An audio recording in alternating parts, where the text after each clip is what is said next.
Hello and welcome back to Wellesbourne. A few nights ago the UK put its clocks back to GMT, and this is traditionally the time when private pilots such as myself start to think about revalidating their night flying currency. The thing that I've discovered about night flying is that things that are quite trivial in daylight can cause immense problems in the dark. So even the simple task of plugging in my headset has caused me difficulties in the past, and woe betide if I should accidentally drop something in the cockpit. Of course I can always switch on the overhead dome light, but this is guaranteed to destroy my night vision, especially in the simulator where it's far too bright and there doesn't seem to be any way of dimming it. Fortunately, the sim does provide a flashlight, which is similar to the head-mounted light that I use in real life. It's just a pity that it's not a red light, as this doesn't seem to impair your night vision so much. However, it'll do for now. The secret, of course, is to carry out as much preparatory work as possible in daylight, and in real life I would already have thoroughly checked out Uniform India earlier today. I would also have topped up the fuel to maximum, since the two most useless things in aviation are runway behind you and fuel left in the Bowser. It's a comfort knowing that I have at least 3.5 hours endurance, and with no passengers on board since I'm out of nighttime currency, there is no concern over weight and balance. So here I am at holding point Alpha for runway 18, having completed my power and control checks and verified that all hatches and harnesses are secure. The active com frequency is set to Wellesbourne 124.030 and the standby frequency to Birmingham radar on 123.980. Birmingham are open 24/7, so that I know that in a real emergency I could always divert there. The Nav1 box, it's set to the Daventry VOR frequency, which is 116.4. A VOR is a special ground-based transmitter which transmits a signal in all directions. An important feature of this signal, however, is that the signal in any particular direction differs slightly from signals in all adjacent directions and can be thought of as spokes emanating from a central transmitting hub. By the convention, there are 360 of these spokes occurring at 1 degree intervals. These are referred to as radials. The aircraft is equipped with a special VOR receiver called an OBI, which can be aligned to centre on any particular radial. So if we set it to centre on the 095 radial, we can follow this from, say, overhead Stratford, and at some point we will pass directly over Wellesbourne airfield. All we need to determine now is how far away we are away from the Daventry transmitter, knowing that Wellesbourne is located 16 nautical miles from the transmitter.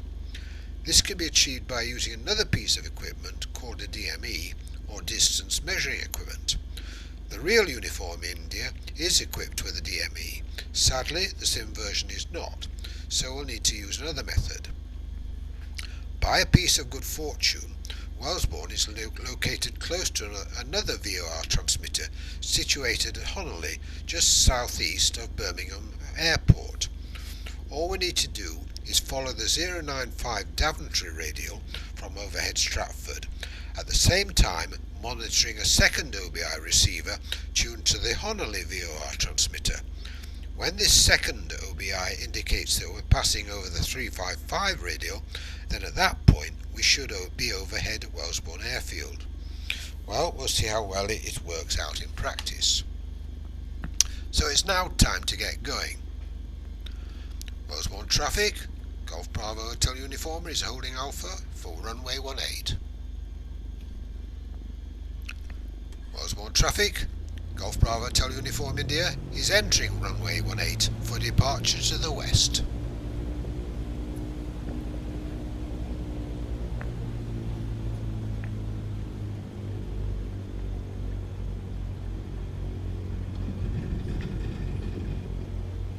A quick check to ensure that the DI is aligned to the runway heading 180. Okay, Now smoothly open the throttle, check full revs, OK, T's and P's in the green, airspeed increasing, 55 knots, slight back pressure, lift off and climb out at 65 to 70 knots. We'll climb straight out to about 800 feet, by which time we should have passed the village of Loxley. After takeoff checks, flaps up, T's and P's in the green, landing light off.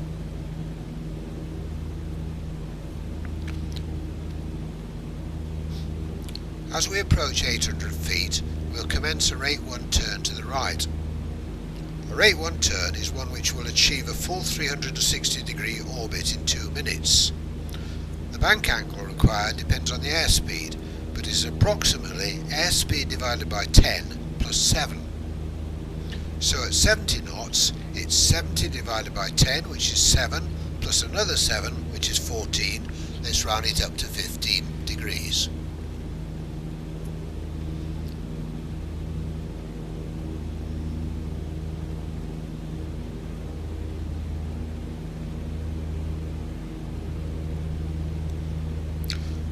We'll continue the turn round to 300 degrees and continue the climb to overhead Stratford.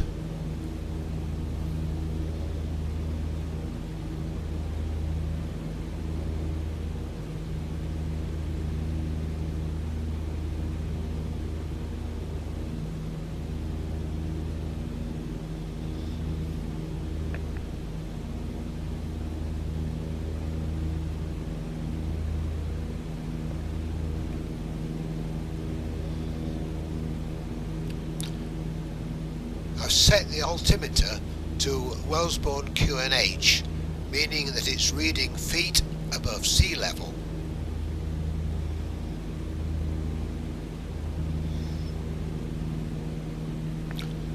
So we'll level off at 2,000 feet, and after we've got to straight and level, then I shall continue over to the Droitwich radio mast to carry out some NDB hull practice. I'll see you back close to Stratford on the way back.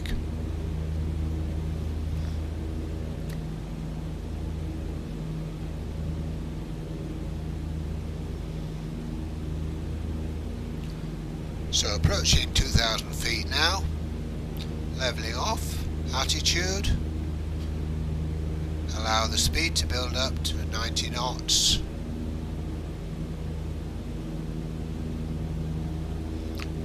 Throttle back to about 2,100 knots revs and trim. So I'll see you back here in a little while. Bye for now.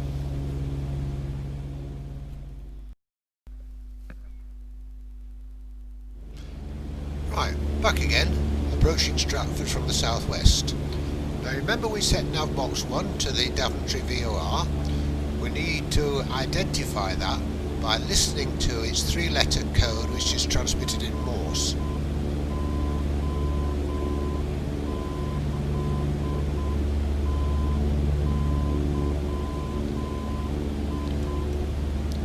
Well, I believe that is Morse for DTY, Delta Tango Yankee, which is the correct code for Daventry VOR. Next thing we have to do is set it to align itself to the 095 radial which we're going to follow in. We do that by changing the OBI to point to 095.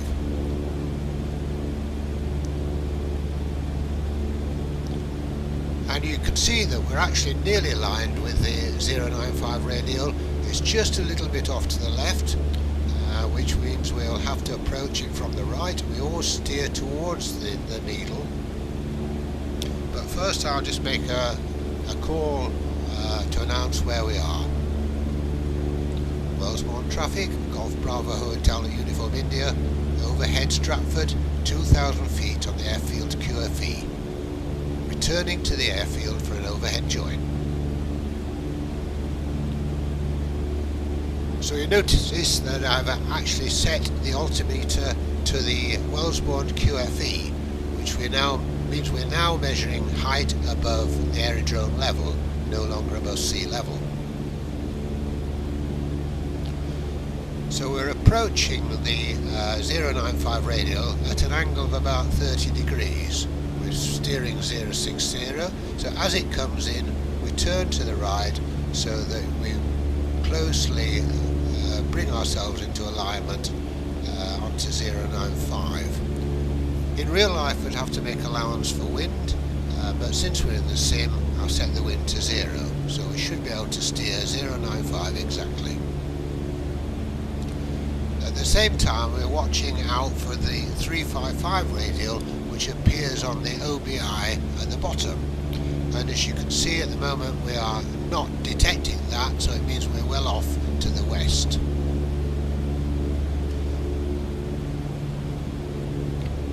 An overhead join means we approach the airfield at 2,000 feet, which is 1,000 feet above the circuit traffic, and then we descend on the dead side, which is the opposite side to the circuit, down to 1,000 feet. In our case the dead side is to the east, overhead Wellesbourne town.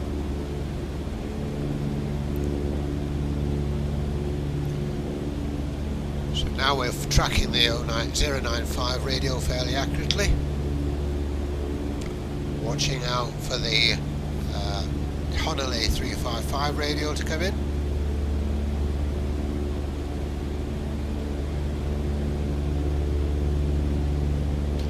It's now starting to come in. Each division is 2 degrees of angle, which at 10 miles is about 0.3 of a mile. So it's coming in fairly quickly. As soon as it centres, we'll have a look out the right-hand window and see if we can spot the runway.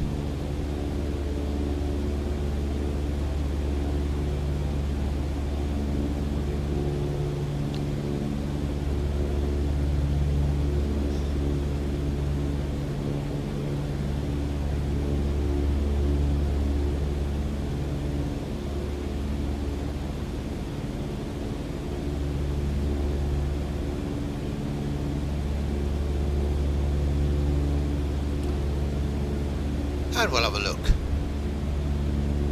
And lo and behold, there is the runway. Well, as our good friend Paddy would say, this just goes to prove that miracles do in fact still happen. Wellesbourne traffic, Rolf Bravo Hotel Uniform India is overhead 2,000 feet, descending dead side. So now we throttle back to 1500 revs, carb heat on, and we're making a descending right turn through 180 degrees, by which time we should be down to 1,000 feet for the crosswind leg.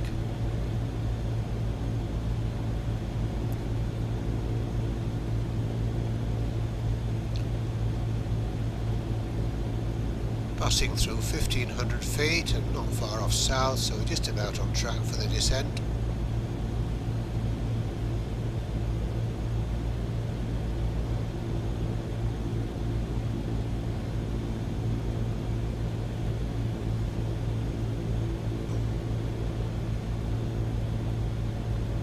,200 feet to go and 10 degrees to go.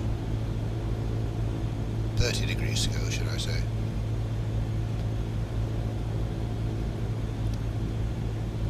And now we're heading west, coming down to 1,000 feet, so I'm going to put the revs back up to cruise and carb heat off. We're now on the crosswind leg and we have a look outside. Yep, there's the runway directly underneath us, so we want to go about a mile, which at 90 knots is about 40 seconds, so after about 35 seconds we'll make a turn onto the downwind leg. And it's quite useful timing it at night because you can't really see visible landmarks.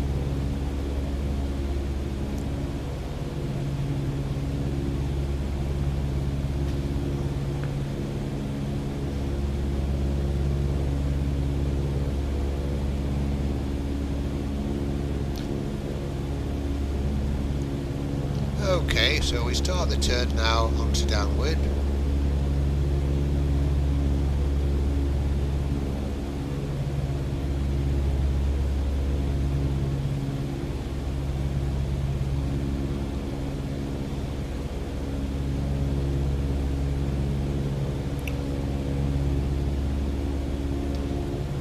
Right, that's nicely set up on downwind. So pre-landing checks, brakes off, undercarriage down, mixture rich, flaps up, fuel on is sufficient for a go around, instruments reading OK, landing light on, and carb heat. I will make a call. Wellesbourne traffic, Golf Bravo Hotel Uniform India, downwind 18, right hand, for touch and go.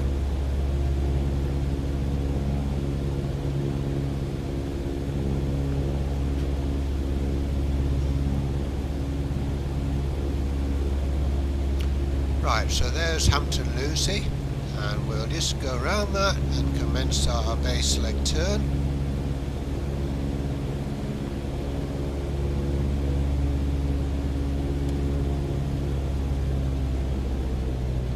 Throttle back to 1500, carb heat on, keep the nose up, let the speed drop off, and turning onto base. And now 2 stages of flap. Descending at about 65 knots.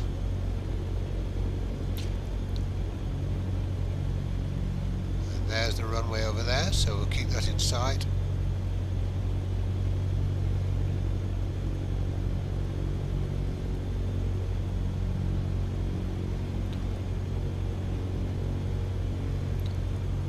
A nice gentle turn on to final, no steep turns at night.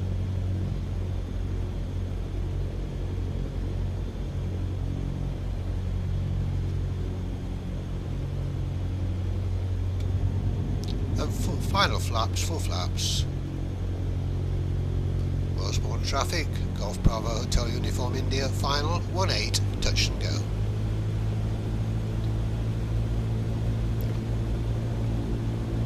So we've got 2 wides, we'll turn the flashlight off to give us best possible night vision.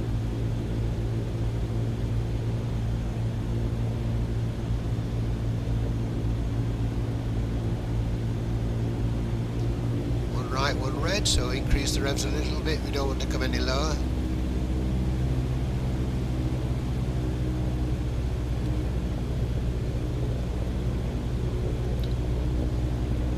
Right, runway 18, clear.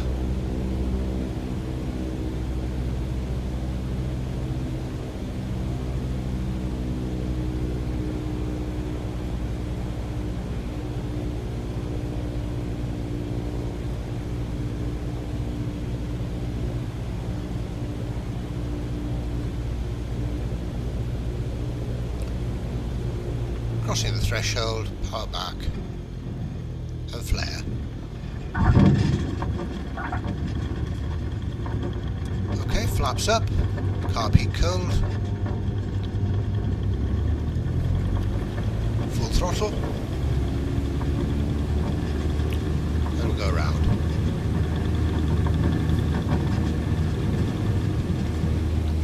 Knots.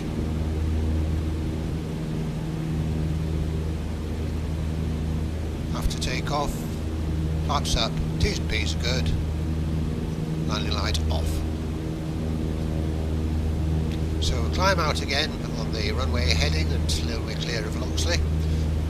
So that wasn't the best landing I've ever done, but as the old saying goes, any landing you can walk away from, it's a good one, and if you can use the aeroplane again, that's a bonus.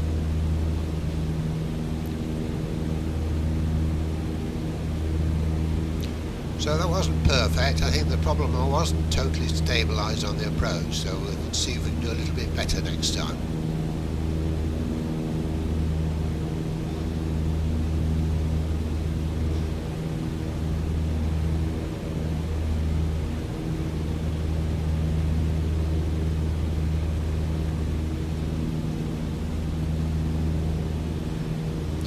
Coming 800 feet, rate 1 turn to the right.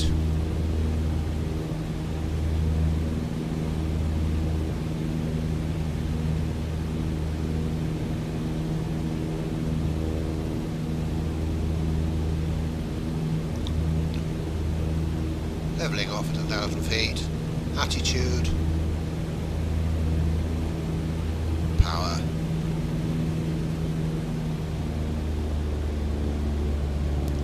and trim.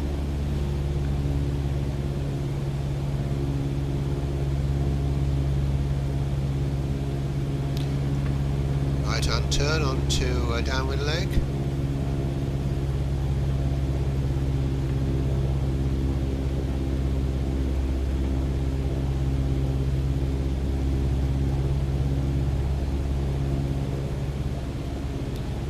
Can't really see the runway, it's not very visible at night from one side. Brakes off, undercarriage down, mixture rich, flaps up, fuel on sufficient, instruments fine, landing light on, carb heat. Wellesbourne traffic, Golf Bravo Hotel Uniform India, downwind 18 right hand for full stop.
Right, passing Hampton Lucy again.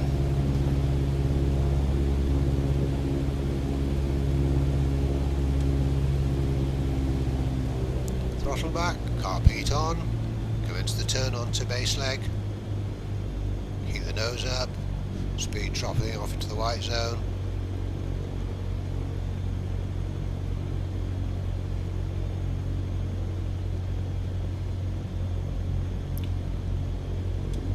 Two-stage and flap, and there's the runway again.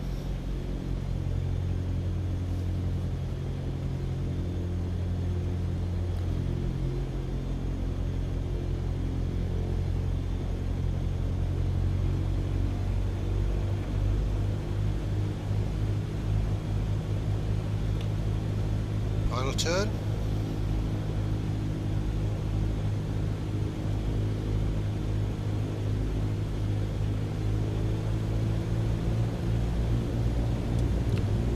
Flaps. Wellesbourne traffic, Golf Bravo Hotel Uniform India, final 18, full stop landing.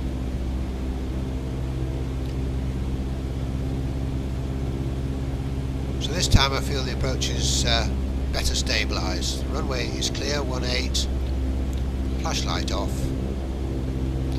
A little bit high, but I'd rather be too high than too low at night.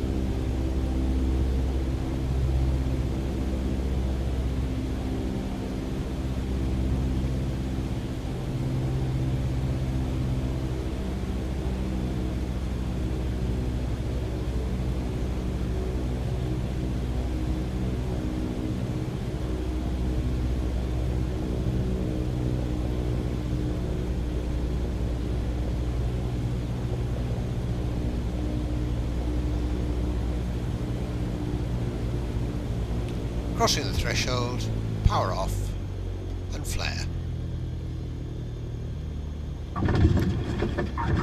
Yeah, I think that was better.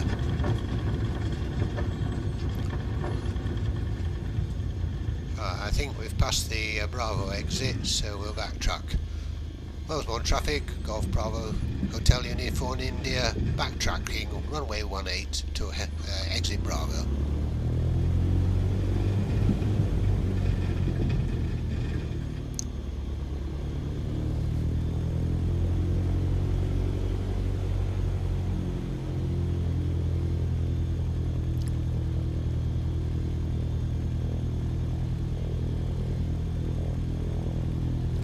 Here's the exit Bravo. In real life we do have blue taxi lights, which makes it a bit easier. Wellesbourne traffic, Golf Bravo Hotel Uniform India, vacated.